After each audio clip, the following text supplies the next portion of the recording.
दो संख्याओं का अंतर उनके योग का 30% है, बड़ी संख्या और छोटी संख्या का अनुपात क्या होगा? मान लो बड़ी संख्या x है, छोटी संख्या y है। x क्या है? बड़ी,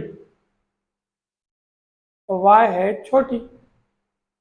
दोनों का अंतर, अंतर मतलब x माइनस वाई, उनके योग का 30% है, योग का 30%। ऐसे बना लिए, समझ में नहीं भाई? देखो अब यहाँ से कटेगा ये शून्य शून्य, 10 जो बचा उसको उधर भेज दो, 10x माइनस 10y, और 3 को इधर गुणा कर दो, 3x प्लस 3y। समझ में आया? एक्स वाला एक साइड, y वाला एक साइड, ये उधर जाएगा 7x, देखो 10x है, 3x उधर जाएगा, माइनस हो जाएगा 10 माइनस 3x, 7x हो जाएगा, 10x minus 3x 7x, 10y इधर आएगा, 3y से जुड़ेगा तो 13y। x वहीं रोको, y नीचे ला लो, 13/7, तो x अनुपात y कितना है? 13:7। समझ में आया कि नहीं बताओ?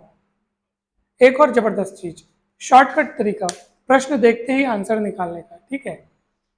उनका अंतर उनके योग का कितना है? 30%। तो आप देख लो अनुपातों में, जो देखो ये बड़ी संख्या और छोटी संख्या पूछा है, थोड़ी देर के लिए अपने मन में मान लो कि मान लो यही बड़ी यही छोटी है।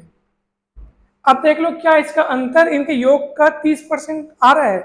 इनका अंतर करोगे तो कितना आएगा? 15 में 7 क्या? 8। और अंतर करेंगे तो 8 आएगा, योग करेंगे कितना आएगा? 22।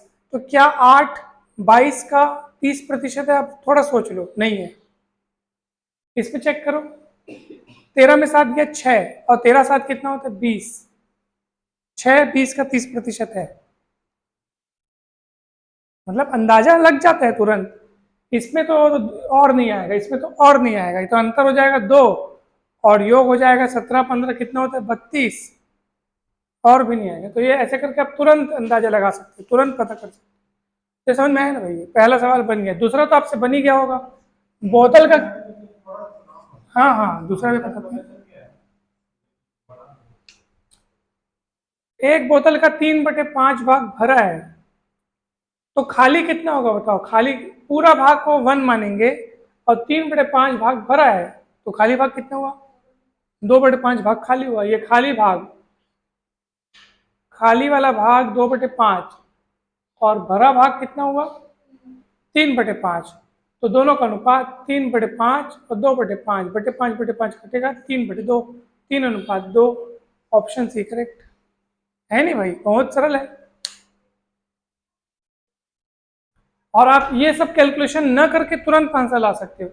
5 हिस्से भाई, 3/5 भाग भरा है, तो 5 हिस्से में 3 हिस्से भरे, तो कितने हिस्से खाली हुए? तो 3 और 2 हो गया, ऐसे तुरंत आंसर। देखो हम दोनों तरीके सीख रहे हैं, पहले कैलकुलेशन भी और शॉर्टकट भी। शॉर्टकट में तुरंत आंसर आ जाएगा, तो दोनों तरीके सीखने से क्या है, परीक्षा में आप जैसे शॉर्टकट नहीं सोच पाए तो कैलकुलेशन तो कर सकते हो ना, कम से कम आंसर सही तक अपने को पहुंचना है, सही आंसर तक। समझ में आया नहीं? ठीक है, चलो। दो भारों 27 किलोग्राम और 108 ग्राम का अनुपात कितना होगा? 27 किलोग्राम और 108 ग्राम, अनुपात ऐसे नहीं निकालते, पहले आपको इनको समान इकाई में बदलना पड़ेगा। या जैसे ये किलोग्राम है और ये क्या है? ग्राम है, तो अनुपात निकालने के लिए दोनों को या तो ग्राम ग्राम या तो किलोग्राम। तो मैं एक काम करता हूँ, इसको 1000 से गुणा करके ग्राम में चेंज कर देता हूँ। 27 एकम 27 चौक, 4 एकम 4 250, तो 250/1, यानी 250:1, यानी ऑप्शन ए इज करेक्ट है नी। और अगला चौथा सवाल, 3 दिन का 30 घंटे के साथ अनुपात, 3 दिन 30 घंटे, ठीक है। प्रश्न में आपको ऐसा भी ऑप्शन दे सकता था 1:10 करके। कई लोग ये लगा कहते 3 और 30 का अनुपात निकाल लेते। कई लोगों को ध्यान ही नहीं आता कि भाई ये दिन है और ये क्या है? घंटे। ये दोनों अलग अलग चीज है, अलग अलग मात्रक, अलग अलग इकाई है। आपको एक साथ मतलब एक ही में आपको चेंज करना पड़ेगा, या तो दोनों दिन करो या तो दोनों घंटा करो। तो मैं ये दिन को घंटा में चेंज करना ज्यादा आसान है। दिन को घंटे में चेंज करने के लिए 24 से गुणा करते हैं, क्योंकि एक दिन में 24 घंटा होता है, और ये 30, ठीक है ना। अब हिसाब किताब कर लो, 3 एकम 3 दाम 30, ठीक है। और ये आपका 2 पंचे 10, 2 12, 12:5, ठीक है।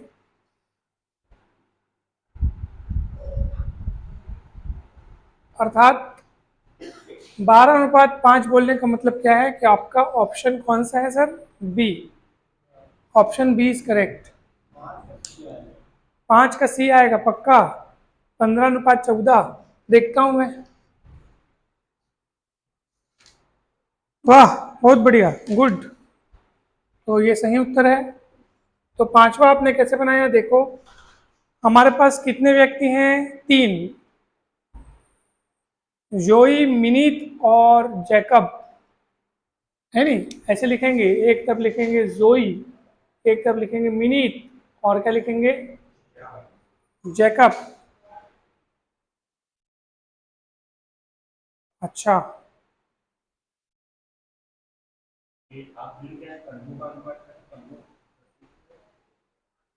जैकब के कंचों कंचों,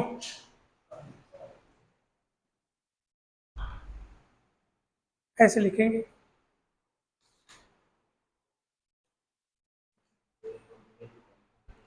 देखो, जोई और मिनित के कंचों का अनुपात कितना है? 5:8। तो जोई और मिनित देखो ना, जोई और मिनित के कंचों का अनुपात 5:8 है।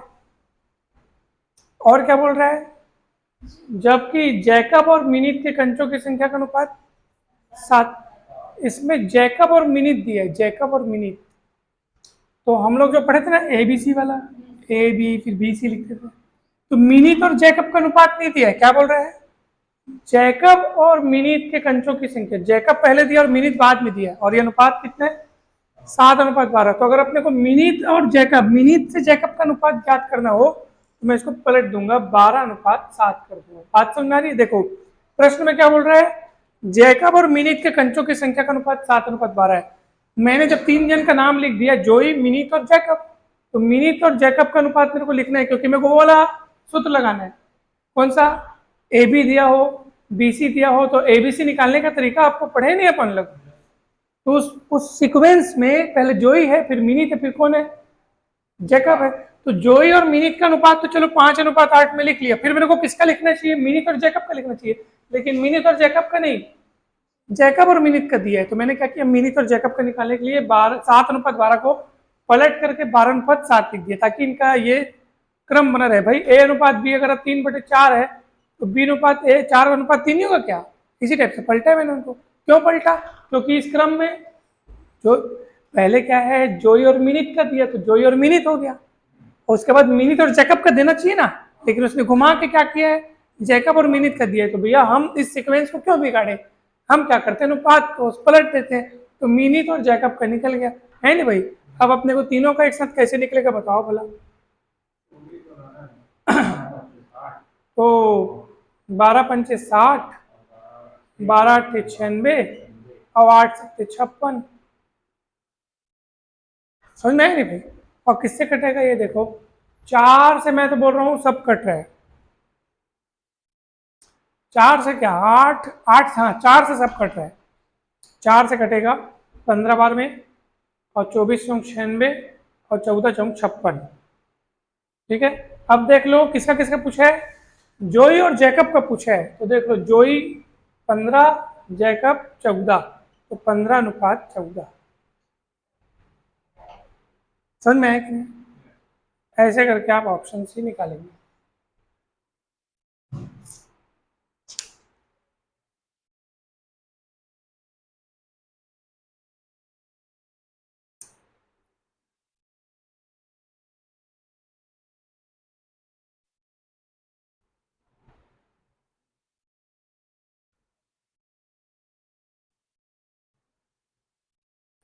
हो गया।